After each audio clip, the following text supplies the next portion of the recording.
அனைவருக்கும் வணக்கம். இன்றைய வீடியோ விருச்சிகம் ராசிக்கு செல்வம் சேர பண வரவு அதிகரிக்க என்ன செய்ய வேண்டும், இதாங்க இன்றைய பதிவு. முதல்ல விருச்சிக ராசியோடைய பலம் மற்றும் சிறப்புகளை பற்றி பார்ப்போம். விருச்சிகம் ராசி என்றால் வீரியம், விருச்சிகம் ராசி என்றால் தைரியம், விருச்சிகம் என்றால் பராக்கிரமம். தானம் தர்மத்தில் வல்லவர்கள் விருச்சிகம் ராசிக்காரர்கள். இரக்க குணம் மற்றும் அரக்க மனம் படைத்தவர்கள் என்று ஒரு வரியில் கூறிவிடலாம். விருச்சிகம் ராசினர் நிறைய பேருக்கு என்ன ஒரு பிரச்சனைன்னா, பணம் செல்வம் சேர மாட்டேங்குது, சேர்ந்தாலும் அவை நிலைத்திருக்க மாட்டேங்குது. இது ரெண்டு விஷயம்தான். பணம் செல்வம் அபரிதமாக சேர்வதில்லை, அப்படியே சேர்ந்தாலும் அவை செலவாகி விடுகின்றது. இந்த விஷயம்தான் ரொம்ப பெரிய ஒரு விஷயமா விருச்சிக ராசிக்காரர்களுக்கு இருக்கும். ரொம்ப பெரிய ஒரு மைனஸும் அதான். விருச்சிகம் ராசிக்கு ராசிநாதன் செவ்வாய் பகவான், முருக பகவான். எனவே நீங்கள் செவ்வாய்க்கிழமைகளில் சில விஷயங்களை தவிர்த்தல் நல்லது, சில விஷயங்களை புதிதாக செய்தல் நல்லது. இது மாதிரி செஞ்சுக்கிட்டே வரும்பொழுது உங்களுக்கும் பண வரவு என்பது மற்ற ராசினர் மாதிரியே கூடுதலாகவும், அப்படி சேர்ந்த பணம் செலவாவதும் மிக மிக குறையும் இந்த விஷயங்களை செஞ்சீங்க அப்படின்னு சொன்னால். செவ்வாய்க்கிழமைகளில் நீங்கள் உங்கள் உடலில் உள்ள சில விஷயங்களை இழக்கக்கூடாது. என்ன அப்படின்னா, முக்கியமானது முடி நகங்களை செவ்வாய்க்கிழமைகளில் வெட்டக்கூடாது. அதுக்கடுத்தது செவ்வாய்க்கிழமைகளில் தலை குளித்தல் கூடாது. செவ்வாய்க்கிழமைகளில் நீங்கள் உங்கள் கையால் மற்றவர்களுக்கு தானம் தர்மம் கொடுக்கக்கூடாது. விருச்சிகராசினர் செவ்வாய்க்கிழமைகளில் பணம் கடன் கொடுத்தல் கூடாது. ஆனால் கடன் வாங்கலாம், புதிதாக கடனை பெற்றுக்கொள்ளலாம். ஆனால் எவருக்கும் பணம் கடன் செவ்வாய்க்கிழமைகளில் புதிதாக கொடுக்கக்கூடாது.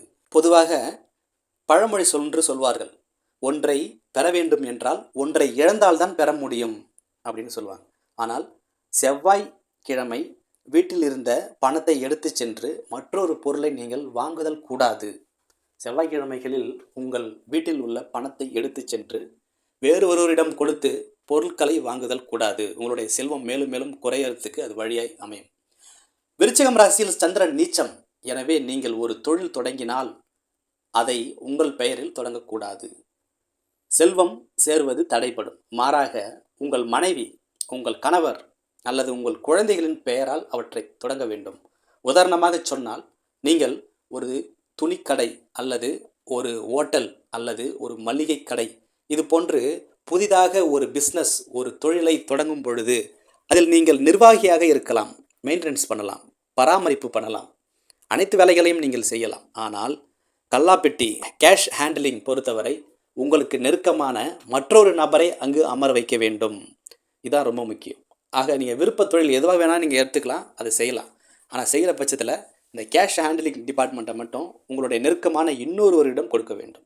அதற்கு அடுத்தது, ராசியில் ராகு கேது உச்சம் பெற்று உள்ள காரணத்தினால் திருமணத்திற்கு முன்பு கால அஸ்தி கோவிலுக்கு சென்று ராகு கேது பூஜையை செய்துவிட்டு பிறகு திருமணம் செய்து கொண்டால் நீங்கள் திருமணத்திற்கு பிறகு செல்வ செழிப்புடன் வாழலாம்.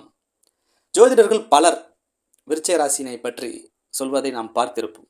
அதில் அவர்கள் விருச்சகம் என்பது சபிக்கப்பட்ட ஒரு விருச்சகம் ராசி, பாவம் செய்தவர்கள் பிறக்கும் ராசி விருச்சகம், கோபமும் மூர்க்க குணமும் கொண்ட ராசி விருச்சகம், எதிரிகளை துவம்சம் செய்யக்கூடிய ஒரு ராசி விருச்சிகம் ராசிக்கு எளிதாக செல்வம் சேராது. எதிரிகளை வீழ்த்த அவர்கள் எத்தகைய எல்லைக்கு வேண்டுமானாலும் செல்வார்கள். இது போன்ற நெகட்டிவ் சம்பந்தப்பட்ட பதிவுகளையே நாம் அதிகமாக காண்போம்.